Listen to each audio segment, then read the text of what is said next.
Praise the Lord, ஹல்லேலூயா. சீயோன் வேதாகம ஆய்விற்கு அன்போடு கூட இயேசு கிறிஸ்துவின் நாமத்தில் உங்களை வரவேற்கிறேன். இன்று தினத்திலும் பரிசுத்த மத்தேயு சுவிசேஷம் அதிகாரங்கள் 13 முதல் 15 அதிகாரங்களில் உள்ள வசனங்களை தியானிக்க சர்வ வல்லமையுள்ள தேவன் நமக்கு கிருபை பாராட்டுவாராக. 13 அதிகாரத்தில் பரலோக ராஜ்யத்தை பற்றியதான உவமைகள் கொடுக்கப்பட்டிருக்கிறது. அவைகள் நற்செய்தி அறிவிப்பதற்கான வரும் பலன்களை குறித்து கூறுகின்றன. மேலும் பரலோக ராஜ்யத்தின் வெளிப்பாடாக காணப்படும் திருச்சபைகளின் ஆவிக்குரிய நிலைமைகள் கடைசி காலம் வரை பூமியில் எப்படி இருக்கும் என்று வெளிப்படுத்துகின்றன. கர்த்தருக்கு மகிமை உண்டாவதாக. முதலாவது விதைக்கின்ற உவமை குறித்து நாம் அந்த 13 அதிகாரத்தில் பார்க்கிறோம். அங்கே ஒரு விதைக்கிற விதைகள் ஆண்டவருடைய வசனங்கள். அந்த வசனங்கள் விதைக்கப்படும் பொழுது எப்படி சில விதைகள் மண்ணில்லாத வழியிலே விழுகிறது, சில கற்பாறைகளிலே விழுகிறது, சில விதைகள் முள்ளுள்ள இடங்களில் விழுகிறது, சில விதையோ நல்ல நிலத்தில் விழுந்து 100ஆகவும் 60ஆகவும் 30ஆகவும் பலன் தருகிறது. ஆம், ஆண்டவருடைய வசனங்கள் நாம் வாசிக்கும்போது, ஆண்டவருடைய வசனங்களை கேட்கும்போது அது பலன் தரக்கூடியதாக இருக்க வேண்டும் என்று ஆண்டவர் விரும்புகிறார். கர்த்தருடைய வார்த்தைகள் அது வெறுமனே திரும்பாது, அது செய்ய வேண்டிய காரியத்தை செய்து முடித்து திரும்பும். கர்த்தருக்கு மகிமை உண்டாவதாக. நாம் தியானிக்கதான தேவனுடைய வசனங்கள் அது செய்ய வேண்டிய காரியங்கள் இருக்கிறது. அந்த காரியங்களை செய்யும்படியாக நமது இருதயத்தை நல்ல நிலமாக வைத்து கொள்ள வேண்டும். அது வழி அருகே உள்ள இடம் போலையோ, கற்பாறை உள்ள இடம் போலையோ, முள்ளுள்ள இடங்களையோ போலையோ இருக்கக்கூடாது என்பதை இந்த பகுதி நமக்கு தெளிவுபடுத்துகிறது. அதே வேளையில் பொல்லாங்கன் இதயத்திலே களைகளை விதைக்கிற காரியத்தை குறித்து வேதம் தெரிவிக்கிறது. மனுஷன் நித்திரை பண்ணுகையில் சத்துரு கோதுமைக்குள் களைகளை விதைத்து விட்டு போனான். எனவே ஆண்டுடைய பிள்ளைகள் எப்பொழுதும் விழிப்பாக இருக்க வேண்டும். அங்கே துருபதேசங்கள், ஆண்டவருக்கு பிடிக்காத சில காரியங்களை சத்துருவான் விதைத்து விட்டு போவான். அது பலன் தர வேண்டிய பலன் அது வேறு விதமாக வந்துவிடும். கோதுமை மணியை பிறப்பிக்கான களைகள் கோதுமையை கொண்டு வராது. கர்த்தருக்கு மகிமை உண்டாவது. எனவே ஆண்டுடைய பிள்ளைகள் விழிப்போடு இருந்து ஆண்டுடைய வசனத்தை கரெக்டாக பிடிக்க வேண்டும்.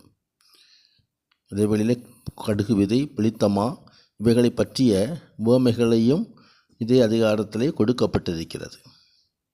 அதோடு மாத்திரமல்லாமல் மறைவான பொக்கிஷம், முத்து இவற்றின் உவமை. பரலோக ராஜ்யம் நிலத்தில் புதைந்திருக்கிற பொக்கிஷத்துக்கு ஒப்பாயிருக்கிறது. அதை ஒரு மனுஷன் கண்டு மறைத்து அதை பற்றிய சந்தோஷத்தினாலே போய் தனக்கு உண்டான எல்லாவற்றையும் விற்று அந்த நிலத்தை கொள்ளுகிறான். பரலோக ராஜ்யம் நல்ல முத்துக்களை விற்கிற வியாபாரிக்கு ஒப்பாயிருக்கிறது என்றெல்லாம் ஆண்டவர் அதை சுட்டி காட்டுகிறார். அதே வேளையில் வலையை பற்றிய உவமை, பரலோக ராஜ்யம் கடலில் போடப்பட்டு சகல விதமான மீன்களையும் சேர்த்து வாரிக்கொண்டு வரும் வலைக்கு ஒப்பாயிருக்கிறது. கர்த்தர் மகிமை உண்டாகும். அவருடைய வார்த்தைகள் ஆத்துமாக்களை அது கொள்ளை பொருளாய் தேவனுடைய ராஜ்யத்துக்காய் கொண்டு வரும். சுவிசேஷம் அறிவிக்கப்படுகிறதான கர்த்தருடைய வார்த்தைகள். கர்த்தர் மகிமை உண்டாவதாக.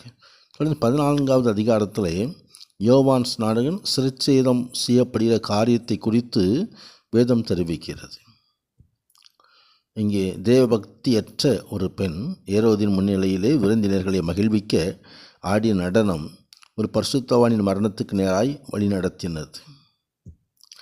ஆபாச காரியங்கள், இச்சைகளை தூண்டிட காரியங்கள், இவைகள் பரிசுத்தத்தை கெடுத்து விடுகிறது. எனவே நாமும் கூட மிக கவனமாக இருக்க வேண்டும். யோவான் ஆண்டவருக்கு சாட்சியாக, இரத்த சாட்சியாக மரித்து விடுகிறதை குறித்தும் நாம் இங்கே பார்க்கிறோம். அதே வேளையில் இயேசு கிறிஸ்துவானவர் 5000 பேரை போஷிக்கிற காரியத்தை குறித்து பார்க்கிறோம். 5 அப்பங்கள் 2 மீன்களை எடுத்து ஆசீர்வதித்து அங்கே 5000க்கும் மேற்கும் மேலாக ஆண்டவர் போஷிக்கிறார். கர்த்தர் மகிமை உண்டாவதாக. தண்ணீர் மேல் நடந்து வருகிற கிறிஸ்துவை இந்த பகுதி வெளிப்படுத்துகிறது. அங்கே 4வது ஜாமத்தில் இயேசு கடல் மேல் நடந்து நடுக்கடலிலே எங்கள் சீஷர்கள் எதிர்காற்று அதிகமாக இருந்தபடினாலே அங்கு படகுகளை போகும்போது அலைகளினால் அலை உண்டு போகும்போது கர்த்தர் கூட வந்தார். கர்த்தர் அவர்களோடு கூட வந்தார். ஜலத்து மேல் நடந்து வருகிற கிறிஸ்துவை பார்த்து பேதுரு நானும் நடந்து வருகிறேன் என்று சொல்லி கேட்ட பொழுது கர்த்தர் அதுக்கு அனுமதி கொடுத்து சூழ்நிலையை பார்த்ததான பேதுரு அங்கே அமிழ்ந்து போகும்போது அங்கே ஆண்டவரே என்னை ரட்சியும் என்று கூப்பிடும்போது ஏன் சந்தேகப்பட்டா என்று சொல்லி கை நீட்டி அவர் பேதுருவை ஜலத்திலிருந்து மேலே கொண்டு வருகிறார். ஆம், சந்தேகப்படாமல் விசுவாசிக்க வேண்டும். ஆண்டவர் வசனத்தின் மீது விசுவாசிக்கும்போது தண்ணீராக இருந்தாலும் நாம் அதை கடந்து செல்ல முடியும் என்பதை இந்த பகுதி நமக்கு சுட்டி காட்டுகிறது. கர்த்தர் பரிசுத்த நாமத்துக்கு மகிமை உண்டாவதாக. ஆண்டவர் தாமே பயப்படாது என்று சொல்லி நம்மை ஊக்குவிக்கிற தேவன், பலப்படுத்துகிற தேவன். 15வது அதிகாரத்திலே பாரம்பரியமும் தேவனுடைய கட்டளைகளையும் குறித்து வேதம் தெரிவிக்கிறது. சில பரிசேயர்கள் தேவனுடைய கட்டளைகளை மனிதருடைய சில கருத்துக்களுக்காக தாங்கள் பாரம்பரிய பழக்க வழக்கம் காரணமாகவும் செல்லாதாக்கிவிட்டார்கள். கர்த்தருடைய வார்த்தையை நாம் சரியாக படிக்க வேண்டும். தேவனுடைய கற்பனையை அவமாக்கி வருகிறீர்கள் என்று சொல்லி ஆண்டவர் எச்சரிக்கிறார். உங்கள் பாரம்பரியத்தினாலே தேவனுடைய கற்பனையை அவமாக்கி வருகிறீர்கள். ஆம், கர்த்தருடைய வார்த்தையை பாரம்பரியத்தோடு இணைக்கக்கூடாது. கர்த்தருக்கு மகிமை உண்டாவதாக. அதே நேரத்தில் இருதயத்தை குறித்து, இருதயத்திலிருந்து பொல்லாத சிந்தனைகளும் கொலைபாதகங்களும் விபச்சாரங்களும் வேசித்தனங்களும் களவுகளும் எப்படி கடந்து வருகிறது என்பதை ஆண்டவர் எச்சரித்து காட்டுகிறார். ஒரு கானானிய பெண்ணுடைய விசுவாசத்தை குறித்து இந்த பகுதியில் பார்க்கிறோம். தன் மகள் ஆசினால் கொடிய வேதனைப்படும்போது ஆண்டவரை நோக்கி விசுவாசத்தோடு எனக்கு உதவி செய்யும் என்று சொல்லி பணிந்து கொண்ட பொழுது ஆண்டவர் ஒருவேளை மறுத்தாலும், நான் காணாமல் போன ஆடுகளாகி இஸ்ரவேல் வீட்டாருக்கு அனுப்பப்பட்டேன் என்று சொன்னாலும் கர்த்தர் கர்த்தர் மீது உள்ள விசுவாசத்தோடு அவள் நோக்கி பார்க்கும் பொழுது அந்த கானானிய ஸ்திரீ தன் மகளுக்கு நல்ல சுகத்தை பெற்றுக்கொண்டாள். மேலும் 4000 பேரை போஷிக்கிற காரியத்தை குறித்தும் வேதம் நம்புகிறது. முன்னரான தேவன் தாமே இந்த வாதம் சுவாசிக்கும் போது கர்த்தர் மகிமையான ஆசீர்வாதங்களை நமக்கு அருள்வாராக. பரிசுத்த நாமத்துக்கு மகிமை உண்டாவதாக. ஆமேன், ஆமேன்.